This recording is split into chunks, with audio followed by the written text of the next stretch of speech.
मित्रों, आज मैं आपको मूल बंध के बारे में बताने जा रहा हूँ। ये आपके जीवन में एक अद्भुत परिवर्तन दे सकता है। पाचन, प्रजनन और निष्कासन तंत्र सभी अंगों को एक्टिवेट करता है, जागृत करता है और उसको सुदृढ़ बनाता है।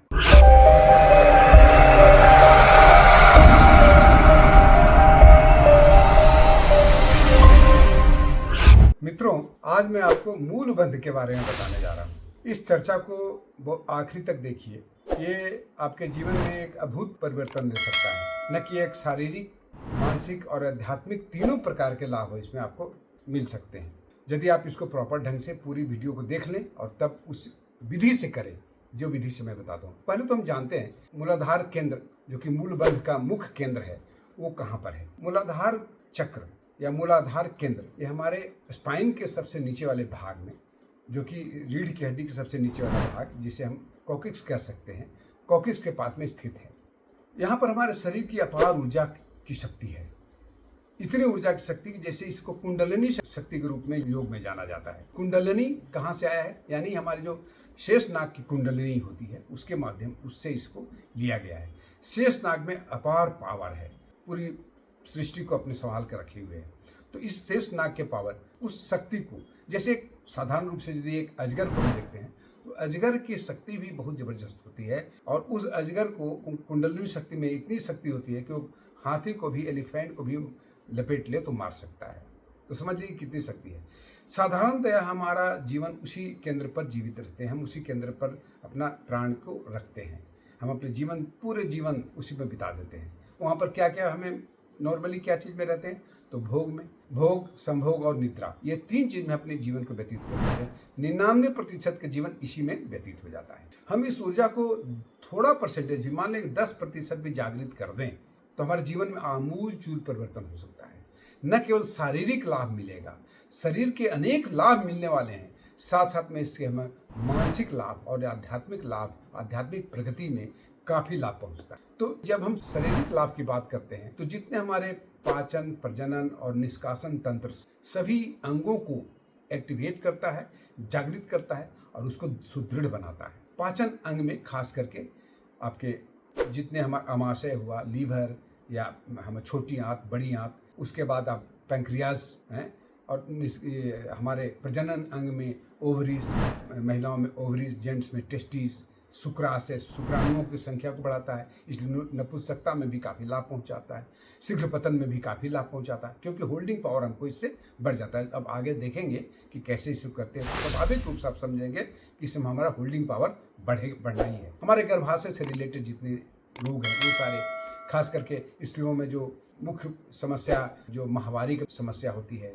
या ल्यूकोरिया का प्रॉब्लम होता है, उसमें ये काफ़ी लाभ पहुंचाता है यदि इस मूल बंध को हम अच्छे ढंग से कर लें तो। मूल बंध यानी रूट को, अपने रूट को रोक रहे हैं, रूट को हम बांध कर रहे हैं, उसका शक्ति को जगा रहे हैं। रूट चक्र, इसीलिए हम मूल बंध को, मूलाधार चक्र को रूट चक्र भी कहते हैं। उसके अलावा हमारे जो जेंट्स के पाइल्स से संबंधित प्रॉब्लम, हाइड्रोसिस से संबंधित प्रॉब्लम या मूत्र से जो फ्रीक्वेंसी ऑफ यूरिनेशन ज़्यादा होता है, जैसे कि जिसमें प्रोस्टेट का प्रॉब्लम होता है, प्रोस्टेट का इन्फ्लेमेशन, इसमें काफ़ी प्रोस्टेट के इन्फ्लेमेशन के लिए रामबाण माना जाता है।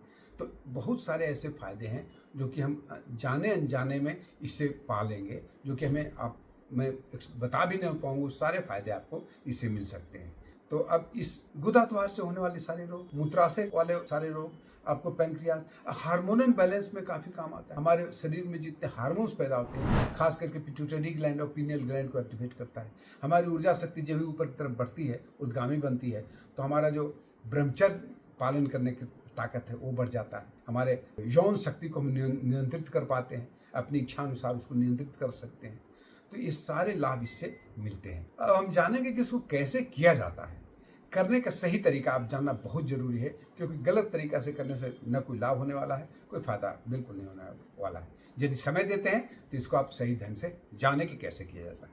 देखिए, इसको बैठने का तरीका, 2-3 आसन इसके लिए बहुत महत्वपूर्ण है। बैठने का तरीका, सबसे पहले सुखासन में यदि आप बैठ सकते हैं, लेकिन बैठ तो सभी लोग सकते हैं साधारण रूप से सुखासन में, परंतु उसमें हमारी स्पाइन को सीधा रखने में समस्या हो सकती है। तो यदि आप कर सकते हैं सुखासन में बैठ करके स्पाइन को सीधा, तो बहुत अच्छा। और नहीं तो आप यदि सिद्धासन में बैठते हैं, या सिद्धासन में बैठने का तरीका क्या होता है, इस तरह से ऐसे कर लेते हैं, और इसको आप ऊपर से इसको नीचे कर लेते हैं इस तरह से। ये आपको रीढ़ की हड्डी को सीधा करता है। और यदि आप चाहें तो सबसे अच्छा है आप इसको ऐसे पद्मासन। पद्मासन एक ऐसा आसन है जो स्वाभाविक रूप से आपका स्पाइन सीधा रहता है और हमारी ऊर्जा नीचे से ऊपर की तरफ फ्लो करना उसके लिए बहुत आसान हो जाता है। इस तरह से बैठ जाए और बैठने के बाद आप ज्ञान मुद्रा लगा लें। ज्ञान मुद्रा के बाद क्या करें कि आप अपने ध्यान को लेके जाएं जेंटल ऑर्गन और यानी जो आपका जननांग है और जो गुदा द्वार है, ये दोनों के बीच वाले क्षेत्र पर लेके जाएं या दोनों पर ही लेके जाएं और दोनों को संकुचित करें। संकुचित करें। जब दोनों को संकुचित करते हैं तो बीच वाला क्षेत्र जिसको हम मूलाधार प्रदेश कहते हैं या जिसको हम पेल्विक रीजन कह सकते हैं या फिर उसको हम पेरिनियम भी कह सकते हैं, यदि उस पेरिनियम के क्षेत्र को हम संकुचित करते हैं, ध्यान का बिल्कुल ध्यान वहीं पर हमारा रहना चाहिए। यदि 5 सेकंड तक हो सके, यदि 10 सेकंड तक हो सके, जितना समय तक हो सके, शुरुआत में आप इसको 5 सेकंड तक रोक करके रखें, होल्ड करके उसको संकुचित करें और रोक कर रखें, उसके बाद रिलीज कर दें। इसी प्रक्रिया को आप फिर दोबारा करें, थोड़ा देर रुक जाए, 2 सेकंड का गैप दे दें, फिर इसको आप उसी तरह संकुचित करें और ऊपर की तरफ खींचने की प्रयास करें। जब दोनों संकुचित होता है तो ऊपर की तरफ खींचें। जब जैसे जैसे खींचते हैं तो आपका क्षेत्र एक्टिवेट होने लगता है, मूलाधार चक्र एक्टिवेट होता है और ऊर्जा का ऊर्ध्वगमन शुरू हो जाता है। उसके बाद स्वाधिष्ठान चक्र और उसके बाद मणिपुर चक्र, फिर आपको अनाहत चक्र और विशुद्धि चक्र को पहुंच जाता है आसानी से। जब इतना दूर पहुंच जाएगा तो आप ऊर्जा के असीम भंडार को आप धीरे धीरे प्राप्त करना शुरू करेंगे। इस प्रक्रिया को यदि बार बार आप करते हैं, प्रतिदिन करते हैं, सुबह शाम यदि प्रतिदिन करते हैं तो आपको न केवल शारीरिक जितने मैंने लाभ बताया वो सारे लाभ तो होंगे ही, उसके साथ साथ में आपको मानसिक लाभ, यानी आप शांत रहिएगा, क्रोध नहीं आएगा। क्रोध यदि कोई बाहर के कोई भी चीज दिखता है तो आप उसे एनालाइज करके मस्तिष्क जो है रिएक्शन नहीं करेगा, आप उसको रिस्पॉन्स दीजिएगा, यानी आप गहन शांति में रहिएगा।